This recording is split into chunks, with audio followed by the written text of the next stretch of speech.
From the headquarters of Telesur English in Quito, Ecuador, I'm Carla Gonzalez. This is From the South.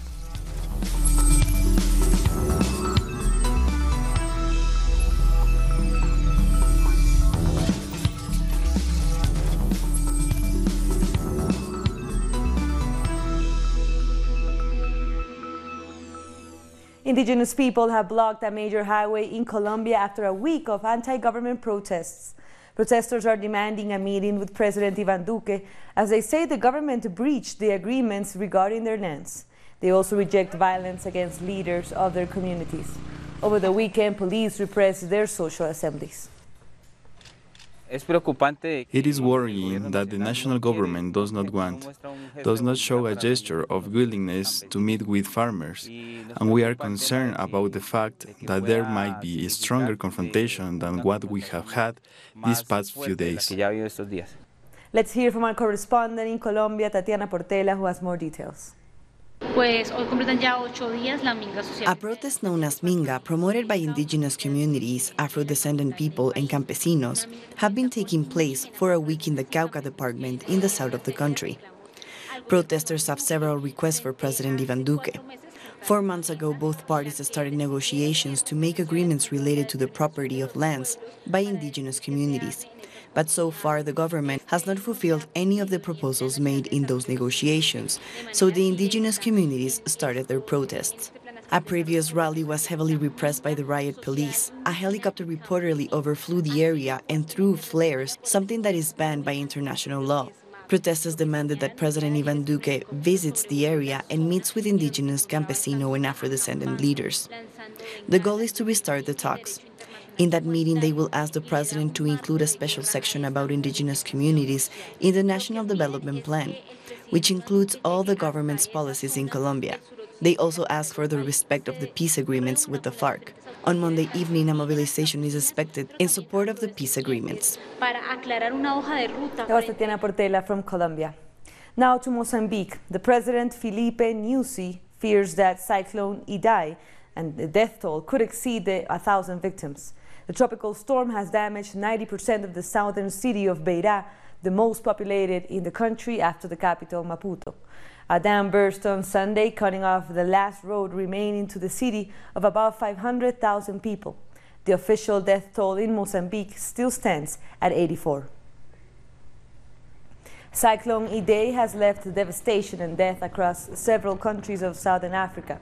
According to the Red Cross and the Red Crescent Federation, at least 160 people died in Mozambique, Malawi, Zimbabwe, and South Africa. The tropical storm has affected more than 1.5 million people. Before my house collapsed, cracks appeared in the walls, and soon after the house came down, we all ran outside and watched it as it fell. We were lucky to have got out with only minor injuries. But many other people were killed and some were very badly injured.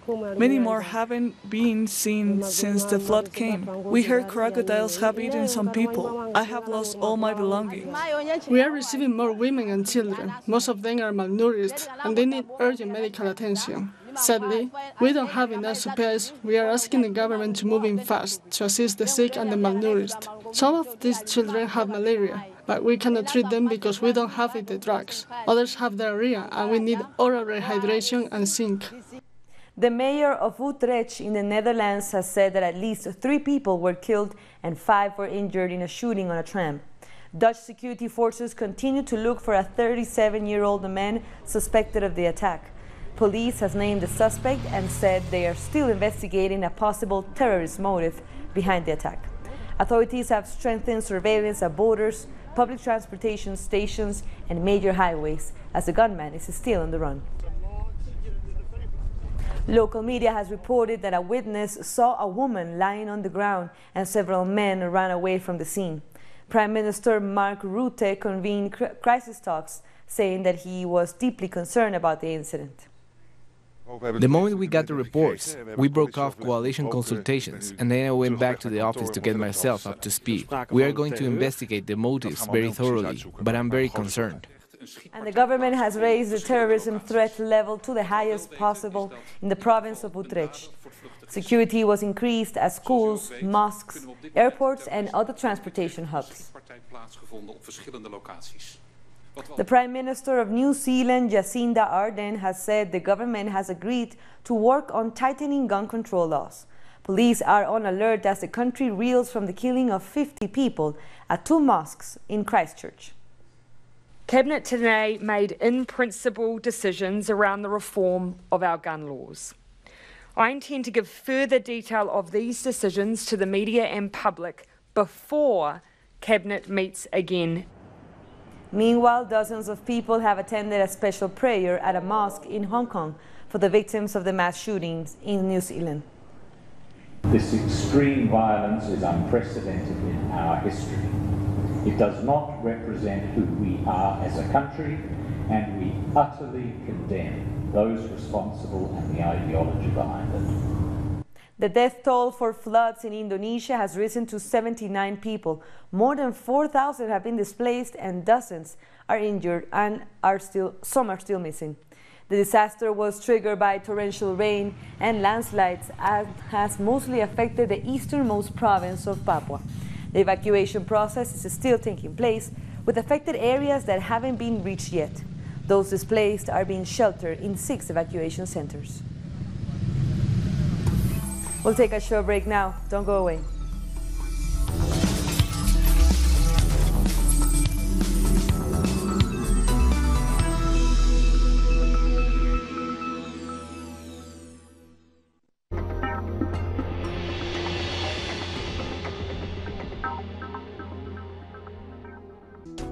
The life is full of moments. Moments of fight. Moments of hope. Moments that transcend. Moments that you can live in. Telesur documentaries. Sundays. Only on Telesur.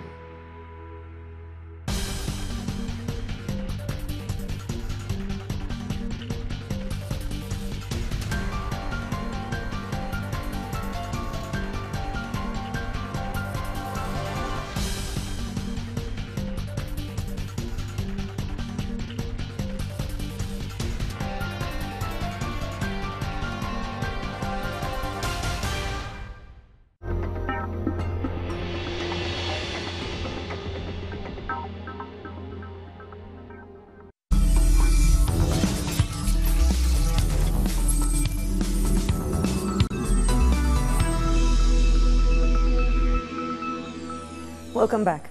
A journalist has been killed in the south of Honduras. 54-year-old Gabriel Hernandez was reportedly shot on the street as he was heading back home. Hernandez was known for his critical reports against the local government and had asked for protection after several threats, but it was denied. According to the National Committee of Human Rights, 75 journalists were killed in Honduras between 2001 and 2018. Following the countrywide power outage last week, Venezuelan authorities are making sure all services are protected and working properly, including water. The Venezuelan Minister of Water, Evelyn Vázquez, visited a treatment plant outside Caracas. The armed forces are deployed all around the country.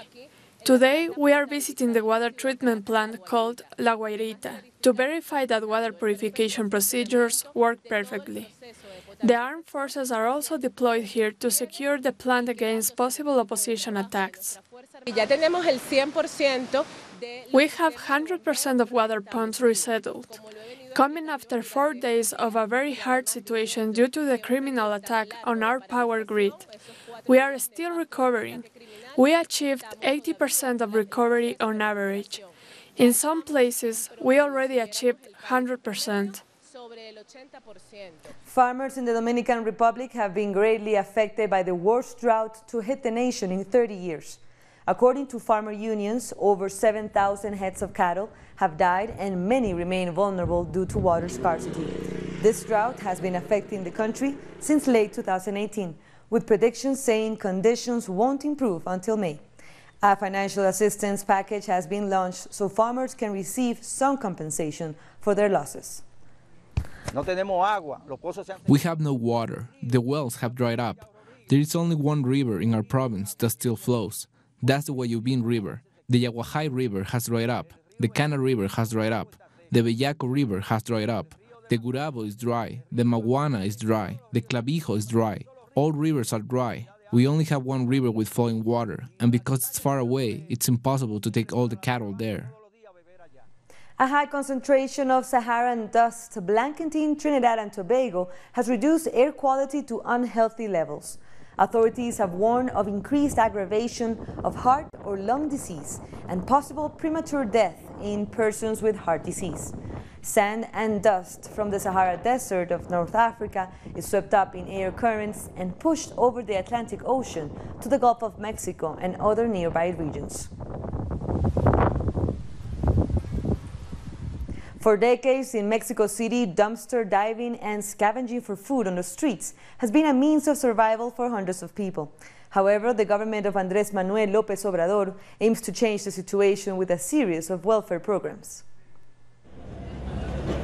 In search of food, people like Josefina Cardenas shift through piles of garbage, something she has been doing every day for the last 3 decades. My children taught me how to do it after they started looking through shops' garbage. They were small, but they told me one day that, "Mom, let's go to the city center because we'll find good stuff there." Scavenging can be done at any dumpster in the city at any time. I do this in order to survive, because I don't have any other form of income. I find many things, so I'm more or less able to provide for my family. For some, like Martha, who is a seamstress, the food she finds in these dumpsters makes up the basis of her family's sustenance. My seamstress work paid very little, and it's just not enough for me to get by. I have to come and look for vegetables that I can take home to feed my family with. Just how many people have come here from other towns to scavenge? There are so many people in need. Dumpster diving and scavenging for food have become so common that there are even associations of scavengers at large sites like Mexico City's main wholesale market, the Central de Abasto. In this metropolitan city that never sleeps, scavengers also work 365 days a year, some finding food for their own consumption, while others try to sell what they come across. These people have never received the resources that several governments promised to allocate for them in order to fight poverty. It was even revealed that the administration of former President Enrique Peña Nieto cheated away most of the funds in what's known as the master scam. In the name of fight against hunger, they supposedly allocated funds to distribute food and promote certain events. But for this, the hiring was done through the series of ghost companies created by university in the states of Mexico and Morelos. The new government of Andrés Manuel López Obrador has also promised to combat social inequality, poverty, and the marginalization of society through comprehensive welfare programs, some of which have already been implemented. In other news, Argentina's Football Association has announced the launch of a professional women's football league. 16 teams will participate in the league, which will begin in June. The league will receive $600,000 each year to be spent on players' salaries. Women's basic salaries in the first division will equal male players in Division 4. Argentina is the second country in Latin America after Colombia to sponsor female football in a professional category. After working hard, the Argentine Football Association will also have a female tournament. It will be one of the first women's federations around the world, where the players will be at the professional level. It's always been a dream to give more importance to women's football, that it start being professional. Even if we can't maintain this, the financial support will help a lot. Authorities in Bolivia are continuing to fight against gender violence, and it has now become a priority. We have more in this report. Not the protests or the new laws have achieved the goal of decreasing the high number of femicides in Bolivia, one of the most affected countries by gender violence. But at least now there are weapons to face it. The Law 348 has defined 17 types of gender violence, among them the feminicide. This has allowed us to make this problem visible. But what worries me is that this is an ongoing problem. Let's not forget that masculinity and machismo is very present, not only among men, but also for women. International organizations are also launching new strategies, as they are worried about the tragedy of femicides. This region in particular has one of the highest rates of femicides in the world. In Bolivia, we estimate that 128 women were killed last year. Every 2 days, a woman is killed, and these crimes remain in impunity. A cultural change is needed at the schools, in the communities, among the families. The current Bolivian law is recognized as one of the most progressive in this matter, and it's said that it's a useful tool against the killing of women, a crime defined as femicide. Before, our law didn't contemplate the figure of femicide. We used to define femicides as the murder due to violent emotions. For example, when you heard I was jealous, so I killed her. It is not like that anymore. This has become a visible problematic, and now it is defined as a penal crime. This has helped to raise awareness, but of course, there is still a lot to do. There are laws to punish these crimes, but they need to be implemented by those responsible in municipalities, by the police, and especially by judges. The police, the prosecutor, and the judiciary have to establish protocols for the victims. They cannot justify these crimes by saying she was walking alone with 5 men, or that it is her fault because she was wearing a short skirt, or that she was walking late at night, or that she was drunk, as if that was an excuse for violence. One of the greatest problems is impunity. Our research has revealed that only less than 5% of the femicide cases reported ended up with a sentence. A rural school in El Salvador is keeping children away from violence thanks to fencing. Students practice their lunges and plunges on the top of a hilltop in the center of the country to avoid gang violence, which still prevails in the rural areas. Around 30 children, mostly from poor families, are part of the group. Coaches say children are also improving their school grades. Peruvian indigenous filmmakers are releasing a short film focused on women's rights in the indigenous community of Vilcashuaman. Alarming rates of gender violence have been reported in this area. Maribel is one of the main characters in this short film. In the movie, she speaks about her life in Vilcashuaman, a community located in the Ayacucho region, in the Andes, where girls do not have the right to education. They cannot choose their husbands either. Their families pick for them. Once they get married, they are often victims of physical and psychological abuse. There is a lot of machismo. Women are marginalized. Men do not value women's work. And authorities, neither do they. They do not care. They only care about rich people. When we go to report what happens to us or we file a complaint, they do not pay attention and tell us to leave. The short film is called Manaika Mana Chincacmi, that in Quechua means pain does not go away. It was shot by young indigenous filmmakers with the collaboration of the Federation of Vilcashuaman Indigenous Women. Their goal was to make visible the violence indigenous women suffer. We want people to think about this so they can change their minds. We want women to have the same rights. How would you like the world for women in your community to be? I want my community to be happy and free of violence. They want to see their community change, to have a life different from the ones their mothers had.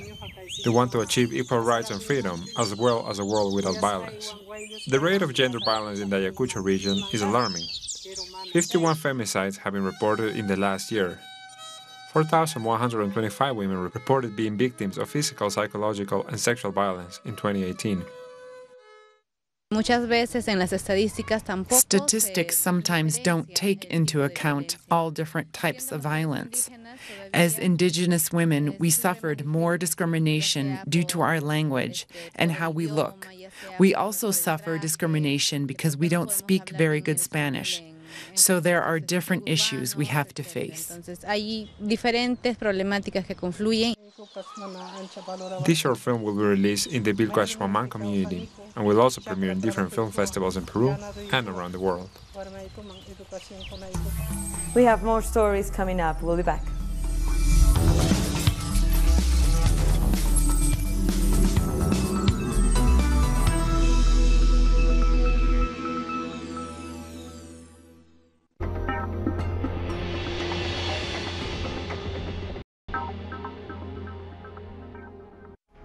Pakistani journalist Tariq Ali examines the mass media influence promoted by imperialism. Get access to the analysis of the socio-economic and political life of the whole South America on our screen and platform in English. A critical place committed to the truth to determine the major events that transformed the world today. On Monday, only on Venezuela.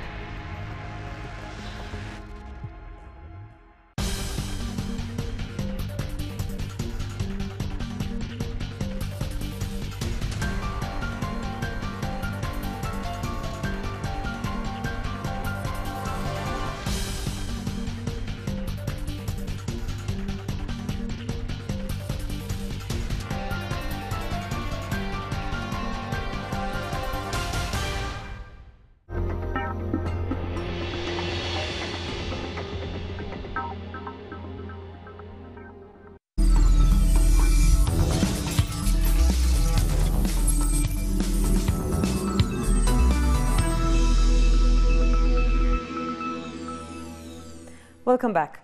The Indian Ocean island of Comoros is gearing up for presidential elections scheduled for May 24th.